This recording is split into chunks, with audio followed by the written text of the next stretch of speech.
इस दुनिया में एक ही चीज स्थायी है और वो है परिवर्तन। ये दुनिया भी समय के साथ लगातार बदलती रहती है। साथ ही यहाँ जीने वाले जीवों के जीवन में भी लगातार बदलाव होते रहते हैं। आज से करोड़ों साल पहले इस धरती पर विशालकाय डायनासोर्स का राज था, मगर आज हम इंसानों ने इस धरती पर कब्जा जमा रखा है। कल हो सकता है इस धरती पर जीवन कोई और मोड़ ले ले।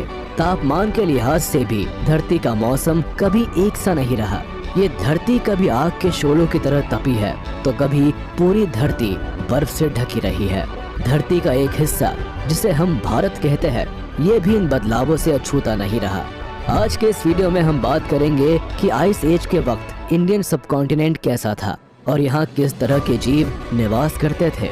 ये वीडियो बहुत मजेदार होने वाला है, इसलिए इसे छोड़कर कहीं जाइएगा नहीं। करोड़ों साल पहले धरती दो हिस्सों में बटी हुई थी। इन दोनों हिस्सों को सुपर कॉन्टिनेंट्स कहा जाता है।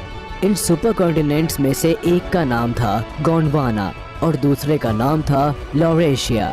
गोंडवाना में उस समय south America, Africa, Antarctica, Australia और इंडिया के हिस्से आते थे और वहीं लॉरेशिया में नॉर्थ अमेरिका, यूरोप और एशिया के हिस्से आते थे। मगर जैसे जैसे समय बदलता रहा, धरती के नीचे टेक्टोनिक प्लेट्स के मूवमेंट्स की वजह से ये सुपर कॉन्टिनेंट्स भी अपनी जगह बदलते रहे और अलग अलग टुकड़ों में बंटते रहे। इस प्रोसेस में इंडियन सबकॉन्टिनेंट का हिस्सा गोंडवाना से अलग होकर लॉरेशिया के एशिया वाले टुकड़े से मिलने लगा। अफ्रीका और यूरोप एशिया के बीच में इस समय एक सागर था जिसका नाम था टेथिस ओशन। इंडियन सबकॉन्टिनेंट के एशिया से टकराने की वजह से वहां सागर की जगह एक विशालकाय पर्वत श्रृंखला निर्मित हो गई, जिसे हम वैभवशाली हिमालय के नाम से जानते हैं। और इस तरह इंडियन सबकॉन्टिनेंट या कहे भारत का नया रूप अस्तित्व में आया।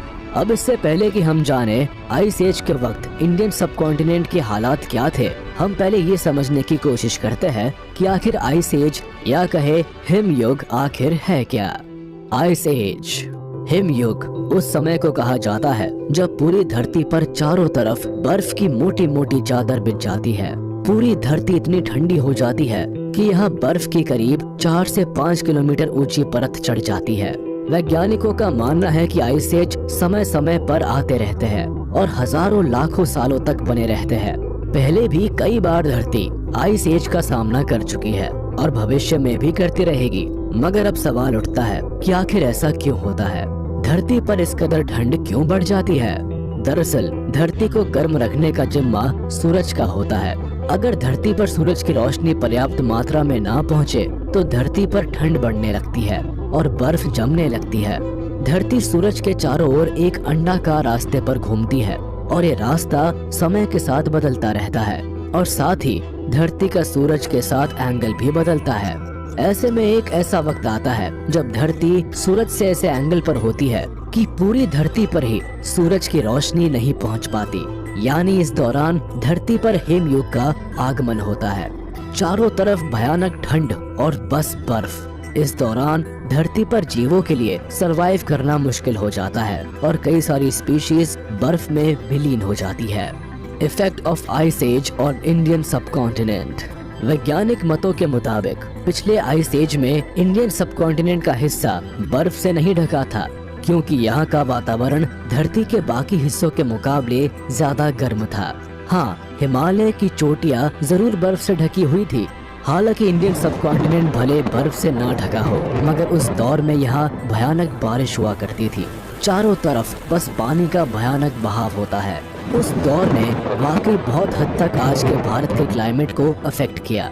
उस समय भारत में जीवों की कई सारी स्पीशीज रहा करती थी, जिनमें से कुछ वक्त के साथ विलुप्त हो गई और कुछ इवॉल्व होती रही। यानी आज के जीवों के पूर्वजों ने आइस एज के उस दौर को जिया है। आइए अब जरा जीवों की उन स्पेशल स्पीशीज पर नजर डालते हैं। Asian straight tusked elephant. इनका साइंटिफिक नेम है पेलियोलॉक्सोडॉन नमैटिकस। वे आज तक इस धरती पर हुए सबसे विशालकाय हाथी थे जो इंडियन सबकॉन्टिनेंट की धरती पर विचरते थे। ये बहुत हद तक नॉर्थ अमेरिका और साइबेरिया में पाए जाने वाले मैमथ से मिलते जुलते थे। हाँ, मगर साइज में उनसे भी बड़े हुआ करते थे। इन हाथियों को आज के समय के हाथियों का पूर्वज माना जाता है। हालांकि इनका स्कल स्ट्रक्चर आज के हाथियों से बहुत अलग था। इन एलिफेंट्स की एग्जैक्ट साइज पता करने के लिए इनके फॉसिल्स पर कई सारी स्टडीज की गई। यूजुअली किसी जीव की थाई बोन की लेंथ को पता करके उसकी हाइट का अंदाजा लगाया जाता है। 19th सेंचुरी में इस जीव की थाई बोन वैज्ञानिकों को 2 हिस्सों में मिली थी। उन्हें जोड़कर लेंथ मेजर की गई तो ये करीब 160 सेंटीमीटर लंबी थी। उसके बाद कई वॉल्यूमेट्रिक एनालिसिस करने पर इनकी एस्टिमेट साइज का पता लगाया गया। आप यकीन नहीं करेंगे, ये करीब 17 फीट के आसपास लंबे हुआ करते थे और इनका वजन होता था करीब 22,000 किलोग्राम। अब आप कल्पना कर सकते हैं कि ये कितने विशालकाय हुआ करते थे। उस समय इंडिया में इन हाथियों के अलावा भी हाथियों की बहुत सी स्पीशीज हुआ करती थी, जैसे कि स्टेगोडॉन। ये हाथी भी बड़े विचित्र हुआ करते थे। इनकी साइज की बात करें तो ये करीब 4 मीटर यानी कि लगभग 13 फीट ऊंचे हुआ करते थे। इनके बाहर वाले दांत भी करीब 3 मीटर यानी लगभग 10 फीट लंबे हुआ करते थे। इनके दांतों की एक खासियत और थी कि ये बढ़ते बढ़ते एक दूसरे के इतने करीब हो जाते थे कि इनके बीच सूंड की जगह ही नहीं बचती थी। इसी वजह से इन हाथियों को अपनी सूंड को दोनों दांतों की किसी एक तरफ रखना पड़ता था, इसलिए इन्हें साइडवेज ट्रंक एलिफेंट भी कहा जाता है। माना जाता है कि ये जीव भी आज के हाथियों की तरह अच्छे तैराक हुआ करते थे। ये जीव ज्यादातर झुंड में रहते थे और अलग किसी छोटे टापू पर अपना बसेरा बनाते थे। इन टापुओं पर खाने की चीजें भी कम होती थी और रहने की जगह भी। इसी वजह से समय के साथ एवोल्यूशन के दौरान इनकी साइज छोटी होती गई। इस तरह एक वक्त के बाद इनकी साइज किसी वाटर बफेलो जितनी ही रह गई और वजन भी करीब 300 किलोग्राम रह गया। उस दौर में हाथियों के अलावा भी बहुत से हर्बीवोरस एनिमल्स पाए जाते थे, जैसे ओनागर, गजेल्स, नीलगाय, हिरण, शुतुरमुर्ग, जंगली सुअर, जंगली भैंसा, औरॉक्स और गौर। इसके अलावा भी कुछ ऐसे क्रिएचर्स थे जो आज इतने फेमिलियर नहीं है, जैसे सिवाथीरियम। ये जिराफ की सबसे पुरानी प्रजातियों में से एक है जो आइस एज के वक्त इंडिया में पाई जाती थी। हालांकि उस समय इनका आकार आज के समय के जिराफ जितना बड़ा नहीं था। ये कनाडा में पाए जाने वाले एक जीव मूस की साइज के बराबर होते थे और कुछ कुछ युकापी की तरह दिखाई देते थे। इनकी हाइट करीब 7 फीट के आसपास होती थी और वजन होता था करीब 400 से 500 किलोग्राम के आसपास। इनके सिर पर भी किसी 12 सींगा की तरह सींग होते थे, जिन्हें ऑसिकॉन कहा जाता है। सिर के अलावा आंखों के ऊपर भी ऑसिकॉन्स का एक पैर हुआ करता था। इसके कंधे बहुत मजबूत हुआ करते थे क्योंकि इन्हें पावरफुल नेक मसल्स का भार उठाना पड़ता था, जिनके ऊपर वजनदार ऑसिकॉन होते थे। इसके अलावा इंडियन राइनोज और हिप्पो के भी पूर्वज उस वक्त भारत में हुआ करते थे। हिप्पो के पूर्वजों के मुंह में दांत भी होते थे, हालांकि आज के हिप्पो के मुंह में दांत नहीं पाए जाते। हर्बीवोरस एनिमल्स के अलावा बहुत से कार्निवोरस एनिमल्स भी उस समय भारत की धरती पर आबाद थे। मैगिंटेरियन, ये जीव कैट फैमिली का एक बहुत पुराना प्रेडेटर माना जाता है। इनके बॉडी पैटर्न बहुत हद तक किसी लेपर्ड या जैगुआर से मिलते जुलते थे। हालांकि ये जैगुआर या लेपर्ड के मुकाबले भारी हुआ करते थे। इनके पंजे बहुत बड़े और चौड़े हुआ करते थे। साथ ही पैर किसी शेर के पैरों की तरह गठीले और मजबूत होते थे। इनकी गर्दन की मसल्स बहुत पावरफुल हुआ करती थी। इनका बाइट फोर्स भी आज के समय के लेपर्ड से बहुत ज्यादा हुआ करता था। इनके ऊपर के कैनाइन टीथ बहुत बड़े, नुकीले और लंबे हुआ करते थे, जो हमेशा इनके जबड़े से बाहर ही रहते थे।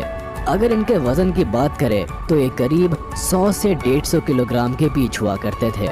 हालांकि भारत में उस समय इससे भी बड़े और भयानक प्रेडेटर्स पाए जाते थे। फॉसिल्स की स्टडीज से ये बात पता चलती है कि उस समय भी Asiatic lions, tigers, snow leopards, cheetahs, hyenas और वोल्व्स के पूर्वज रहा करते थे।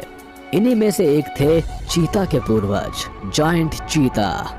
माना जाता है कि इनकी शारीरिक बनावट आज के चीता से लगभग सेम ही होती थी, मगर ये साइज में आज के चीता से बड़े हुआ करते थे। अगर इनके वजन की बात करें तो ये करीब 120 से 150 किलो के बीच होते थे, यानी आज के समय की अफ्रीकन लायनेस के बराबर।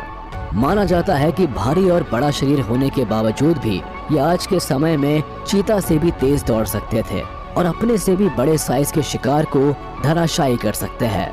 इनके पैर, फेफड़े और दिल आज के चीता से बड़े होते थे और इसलिए ये उनसे तेज भी दौड़ पाते थे।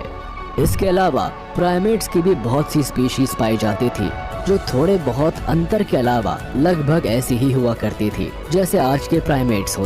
अगर आपको वीडियो पसंद आया हो तो इसे लाइक और शेयर कर दे। ऐसे ही अमेजिंग वीडियोस देखने के लिए हमारे चैनल को सब्सक्राइब करें और हाँ, बेल आइकन को प्रेस करना ना भूले ताकि सभी नोटिफिकेशंस आप तक सबसे पहले पहुंच सके।